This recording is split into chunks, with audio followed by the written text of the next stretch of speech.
Good afternoon. My name is Mark Binder. Welcome to Mark Binder Books, the video edition. Today I'm going to be recording a story from my book, It Ate My Sister. This week, the story is going to be The Bully and the Shrimp. Let me tell you a little bit about this story. It's a story that I've been working on for a long time. Let me turn this music off. There we go. So I've been working on this story for years and years and years. I study and practice a martial art called Aikido. And Aikido is what you call a martial art for peace, which is kind of a strange concept if you think about it. Most people think about martial arts as something that's all about fighting. And Aikido is about resolving conflicts and making the world a better place. Most people haven't taken martial arts. And a few years back, I decided to write a story that would embody some of the principles of Aikido. And this is the story. Now, this story has appeared in a lot of different places. It appeared in Cricket Magazine. It is in It Ate My Sister, and it's also in a book called Stories for Peace. And one of the things that I noticed is because I'm a storyteller, stories change over time. The printed version that was in Cricket Magazine was different than the one that was in It Ate My Sister, which is different than the one that is in Stories for Peace. And it's even changed since Stories for Peace. So this audio version of it is going to be sort of the definitive current version. It may change in the future. So without any sort of further preface, let me get right into, start the recording here.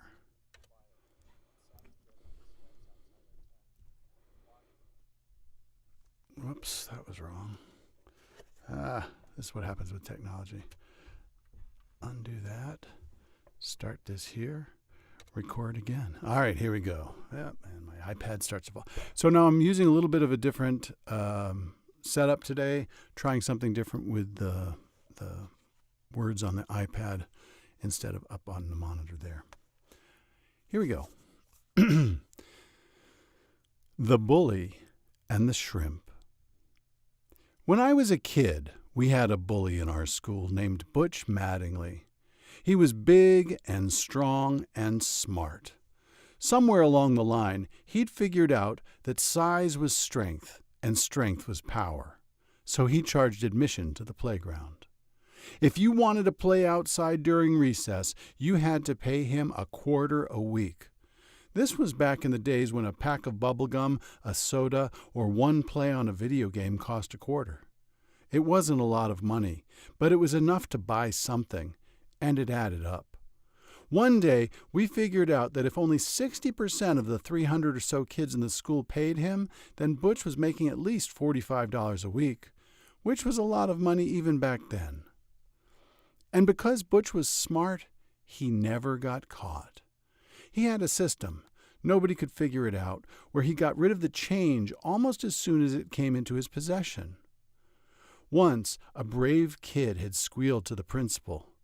Butch was yanked out of class and told to empty his pockets. All Mrs. Capamundo found was a yo-yo, 4 packs of gum, and a protractor. She confiscated the protractor for form's sake and sent Butch back to his room. That afternoon, the kid who had snitched limped home and tearfully told his mother that he had tripped over an old tree stump 3 times. Butch's rules were simple. If you didn't pay, you didn't play. And if you caused him trouble, he'd pound you into the dirt. So we paid, and everything went on like normal until my cousin Adam Siegel transferred into the school in late October. Adam's family had been in the military, and my cousin had been traveling all around the world his whole life. He'd been to Spain, Mexico, Korea, Japan, and Germany. Now that his stepfather was out of the service, they'd moved back home and were making a life as civilians. When Adam heard about Butch's playground tax, he was outraged. "I'm not going to pay that," he said, indignant. Adam was a skinny little guy with glasses. When he put down his foot, you had to laugh. "It's ridiculous. This is America. Somebody should tell the teachers." "I think they know," I said. "I think Butch pays them off." "You're kidding." He frowned and shook his head. "Well, I'm not going to. I won't pay." What are you going to do?" I asked. "He'll pound you into the dirt." Adam shrugged. He had spent enough time on military bases being the small new kid that he knew how to survive. "I won't go out, or I'll hide." And that's what he did, too. He stayed in the lunchroom or went to the library. On the days when one teacher or another kicked all the kids outside, Adam stayed close to the school building. Butch didn't like to come onto the blacktop if he Butch didn't like to come onto the blacktop if he could help it. He was the lord of the fields and the jungle gyms. He'd wait until about 3 minutes after the last bell sounded and then saunter inside just in time. Whenever Butch looked over, Adam tried to blend in with the bricks. It all went smoothly until the winter holidays. Adam's family had been last stationed in Spain, which was warm. Now they were back in ice-cold New England. So over the vacation, Adam got a brand new winter coat. It was a down-filled parka, big and warm and red, bright, bright red. When he put it on, it made him look like a tomato with arms, legs, and a tiny, tiny head with glasses. He had an inkling that the coat was going to be trouble, but he found out how much on the first day back after the break. It was one of those weeks in January when the snow's on the ground, but the sun's warm. The teachers patrolled the hall, making sure that nobody stayed inside. Adam tried to stick close to the school, but Butch spotted him. "Hey, you! Shrimp!" Butch's voice was like the low rumble of a school bus that's lost its muffler. "Where'd you come from?" "Japan, Italy, Korea, Germany, Mexico, and most recently, Toledo," Adam said with a shrug. "Ohio?" Butch said with a sneer in his voice. "Spain," Adam replied, trying to smile. "España." "What? Never mind," Butch said. "Come here. I think you owe me some money." "Forget it," Adam said, shaking his head. I doubt Butch heard, and he probably couldn't even see Adam's head buried deep inside the bright red hood, but he could see that the new kid wasn't moving his way. "Hey, Shrimp," Butch roared. "I said, come here." Adam turned around and saw that Mr. Sinkovitz, the science teacher, was airing out the lab after a particularly smelly experiment. He dove in through an open window. He did a neat roll, just like in a movie, and flopped onto the linoleum, panting with fear. Mr. Sinkovitz, who'd been sitting at his desk eating his lunch, just rolled his eyes. "Adam, you know that you kids are supposed to be outside today." "I was," Adam started to say, but just then the bell rang. Adam thanked Mr. Sinkovitz and went to his classroom. After school, Adam remembered something Satchel Paige had said. "Don't look back. Something might be gaining on you." He made it home in no time flat. He banged through the front door, dropped his coat in a heap, ignored his mother's shouts of hello, and raced upstairs to the attic where our Uncle Morris lived. He knocked on the ceiling door and waited until he heard the faint, "All right already, come on in." Then he lifted the trap door and climbed up. The attic was small, with one window carved into each end and a bare bulb hanging from the ceiling. There was a small table with 2 chairs, a small bookshelf, a small television, a small night table, and a twin bed. One corner of the angled roof had walls framed into it that contained the world's smallest water closet. On the days Uncle Morris wasn't in bed watching TV, the mattress was perfectly made with hospital corners. That day, Uncle Morris was sitting at the table playing solitaire. If you didn't know who he was, then you'd probably think that our great Uncle Morris had made his living as a dapper garden gnome or one of Santa's elves in a high-priced department store. He was a short man who always wore a tiny starched shirt and crisply pressed slacks, even when he was in his bathrobe. He was in his 70s at the time. When he felt good, he went for walks or swam at the community center. When he was feeling poorly, he lowered a bucket down for his dinner and ate alone. "You look worried, nephew," Uncle Morris said, scooping up his cards and shuffling. Care for a game of cribbage?" They often played for toothpicks or raisins. Adam plucked the board from a drawer in the night table and set up the pegs. They were 5 hands into the game before Adam admitted, "I've got a problem." "Oh, so now you're going to kibitz?" Adam nodded and said, "When you were in the ring, how did you win?" Uncle Morris folded his cards into a neat pile, tapped the edges on the table, and blinked. It wasn't exactly a secret, but nobody in our family really talked about what Uncle Morris had done when he was younger. He had been a professional wrestler, the world's smallest professional wrestler. He'd been billed as Mo the Midget, and he had toured for years, mostly as a good guy. He won almost every fight, and after 4 cups of wine on Passover, he'd brag that he'd never been thrown out of the ring unless he wanted to go. My dad said he went to a match when he was a kid and was amazed at the way Uncle Morris had flipped Sergeant Slaughter all around the ring. Of course, that was my dad's first and last match because he'd gone with his mother. And when my grandmother was faced with the reality of what her brother was doing, she declared wrestling a dead topic in the house. If Uncle Morris was bothered by his sister's treatment, he didn't show it. He still brought her flowers every Friday afternoon when he was in town, and then he whispered to my dad that seats were always available in the VIP section.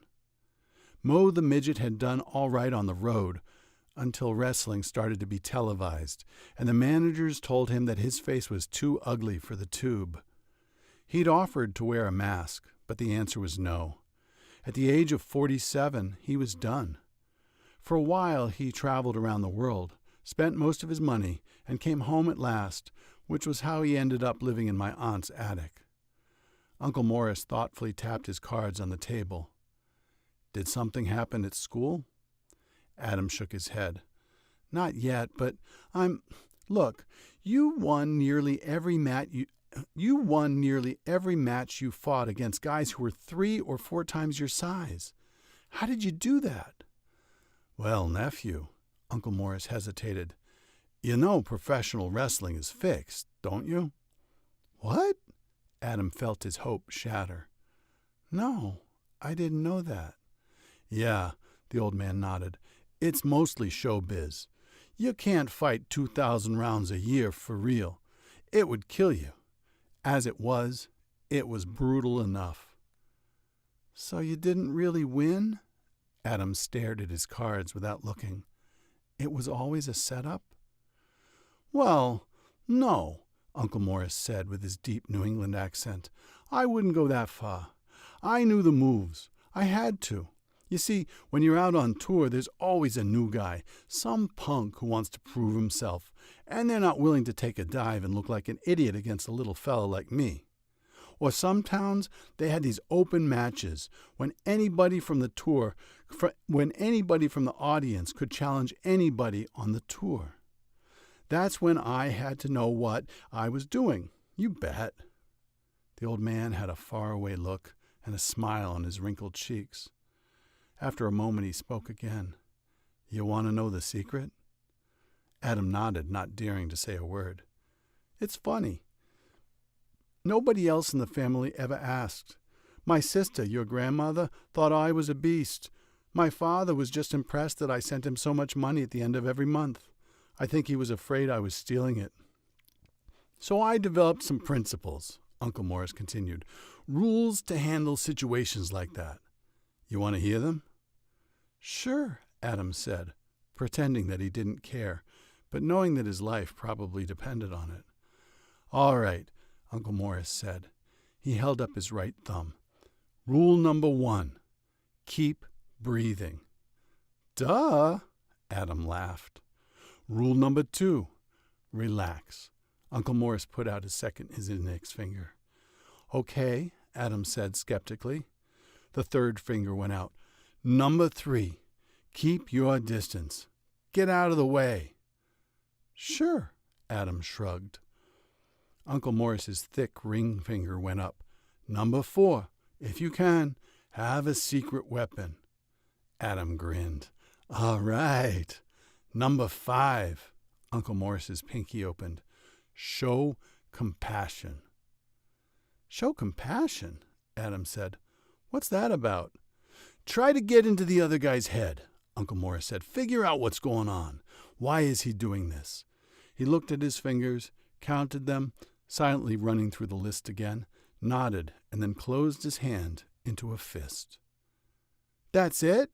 Adam said, his voice squeaking a little. That's it?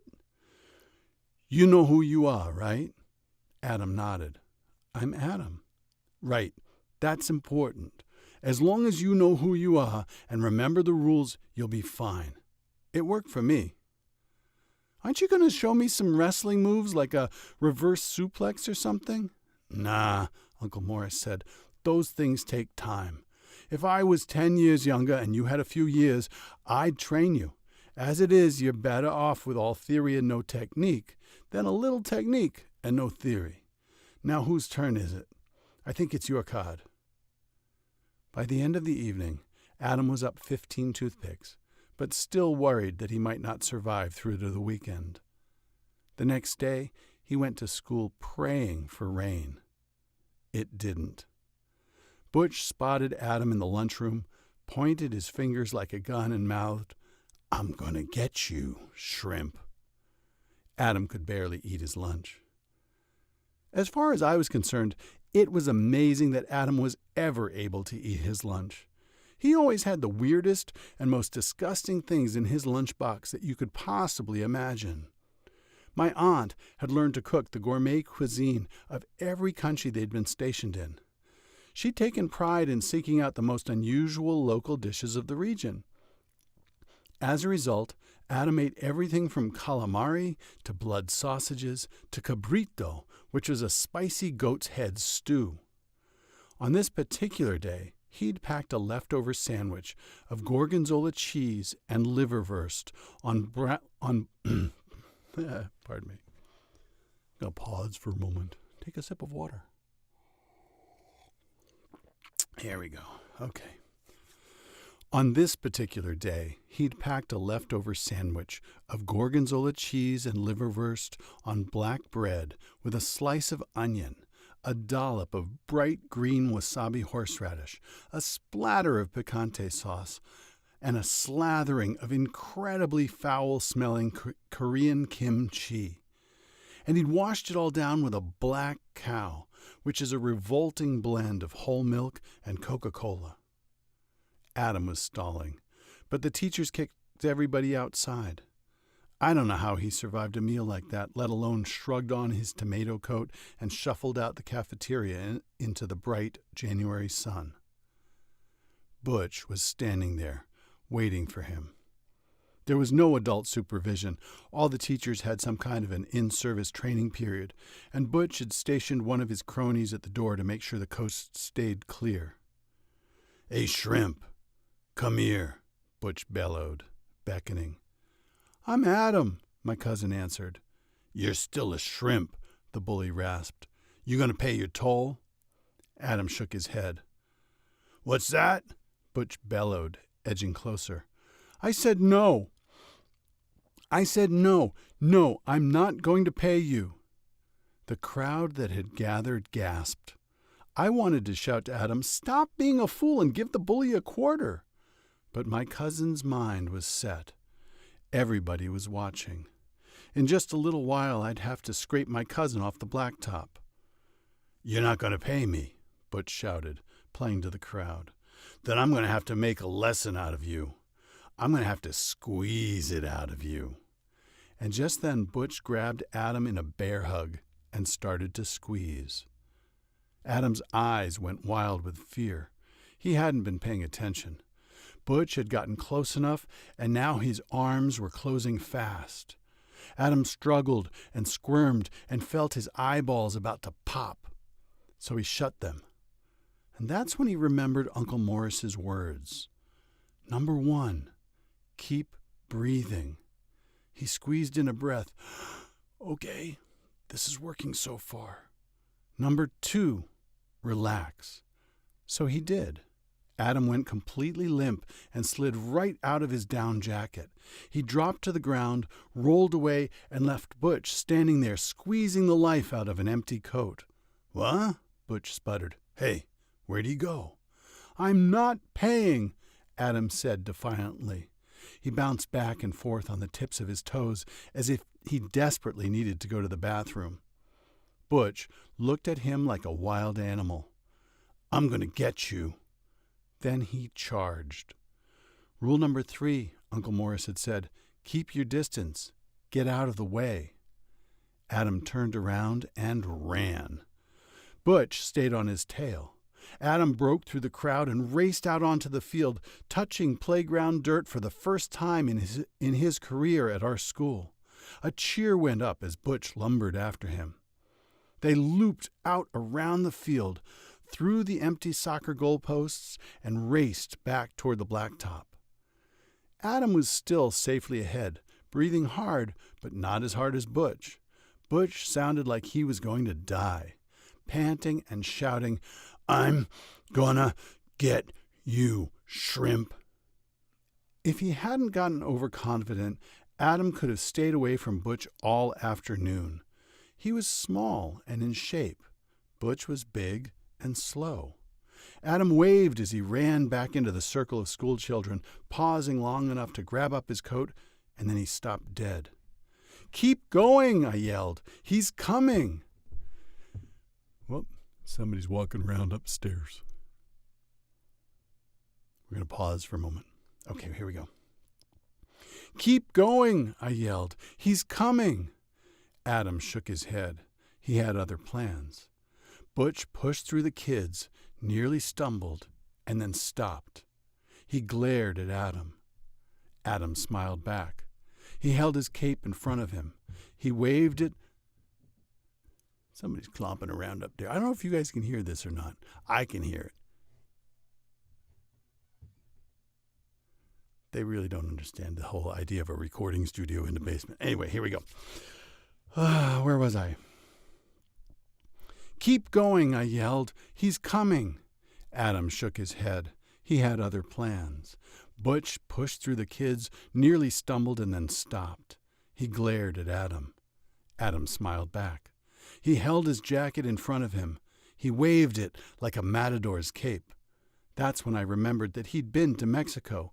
He'd spent a year in Spain. He'd seen the bullfights. "Toro!" Adam shouted. "Toro!" Butch had seen a lot of cartoons. He curled his lips, put his index fingers up by his head like horns, pawed the asphalt, snorted twice, and charged. The whole school was watching. It was magnificent. My cousin stood still as stone while Butch rumbled closer. He waited, and then at the last moment stepped to one side. If Butch had been a 1,600-pound bull, Adam would have dodged him quite nimbly. Adam would have drawn his sword and... Well, Adam didn't have a sword. And Butch wasn't a bull. He was a smart kid. As soon as Butch got close enough, he opened his arms wide and snatched at Adam in his coat. He snagged Adam's wrist, held on tight, and spun my cousin back into his bear hug. They were face to face, inches apart. "You're dead now, shrimp," Butch muttered, trying to catch his breath. The crowd was invisible. There was only Butch and the bug who had dared defy him, a bug he would crush in a minute. Adam tried to breathe. He tried to relax. It wasn't working. Adam felt all his breath going out of him. He felt his stomach pushing in. His face went red. His lips began to flutter. And then it happened. We all saw it. Adam burped, and it came out green. We all saw these wavy green droplets of moisture floating like moldy steam right into Butch's face. The gas hit Butch just as he was breathing in. The fetid, half-digested stench from Adam's lunch went up Butch's nose and into his lungs. It burned. Butch stumbled back and fell, coughing and hacking. He didn't notice that he'd let Adam go until he dropped to one knee and stared at my cousin, who was sitting on the ground like a pile of dirty laundry. "You're disgusting," Butch said, shaking his head. Adam tried to grin, but it looked like a grimace of pain. "Get away from me," Butch said, rising shakily. "Just get away." And that's when I heard it, the schoolyard chanting. The shrimp beat the bully, the shrimp beat the bully. One of the other kids started it, and it spread instantly. You know the cadence. It's a horrible sing-song teasing tune.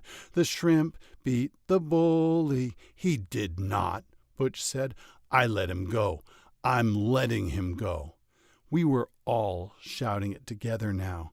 The shrimp beat the bully. The shrimp beat the... All of us were united at last against Butch. The shrimp beat the bully. Butch was screaming now, yelling at the top of his lungs. "No, he didn't. He's disgusting, that's all. Cut it out." But we didn't. We kept going, over and over and over again, until the whistle, one of those shrill two-fingers-in-the-mouth whistles, stopped us cold. It was Adam. "Hey," he said, "don't say that." He was standing beside Butch. "Don't say that about my friend Butch." "Huh?" Butch looked puzzled. Adam stared out at us, both feet planted firmly on the blacktop. "Don't you make fun of my friend Butch." We were as stunned as Butch. Nobody said a thing. "You know what Butch told me? He said that he's going to stop charging admission to the playground." "I did?" Butch said. A cheer went up. "I did," Butch admitted.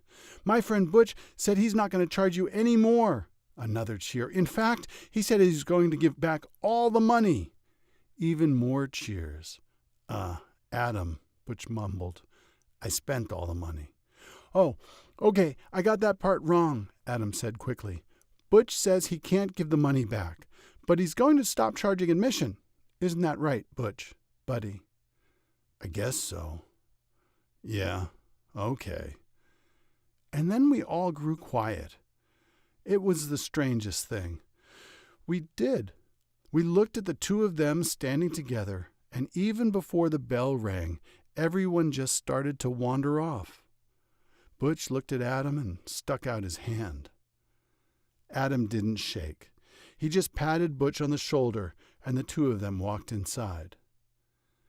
Later on, I asked Adam what the heck was he thinking. He told me what Uncle Morris had told him. Rule number 1, keep breathing. Rule number 2, relax. Rule number 3, maintain your distance and get out of the way. Rule number 4, if you can, have a secret weapon. Rule number 5, show compassion. I nodded, not really understanding. To be honest, I'm not sure what would have happened if Adam hadn't managed that vile belch. I'm going to say it again. To be honest, I'm not sure what would have happened if Adam hadn't managed that vile belch, but I'm not sure I really care. You see, for the rest of that year, and until we graduated, everyone played on the playground in peace, and Adam and Butch really were friends. The Bully and the Shrimp.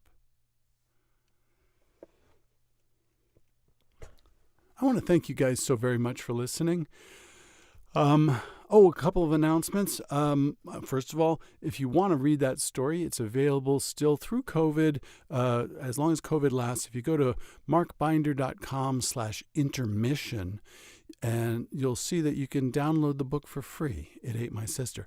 If you want a hard copy of this book or any of my other books, I'm going to be doing a sidewalk sale on a fairly regular basis. For example, the first one is going to be this Sunday, the Memorial Day weekend, from 3 to 6 p.m. If you go to markbinderbooks.com or to markbinder.com and click the store button, you can pre-order your books. If you can't make it to the sidewalk signing, if you can't make it to the sidewalk signing, we'll be shipping books all across the country. So I want to thank you again so very much for listening. My name is Mark Binder. Tune in again next time and have an excellent, excellent day.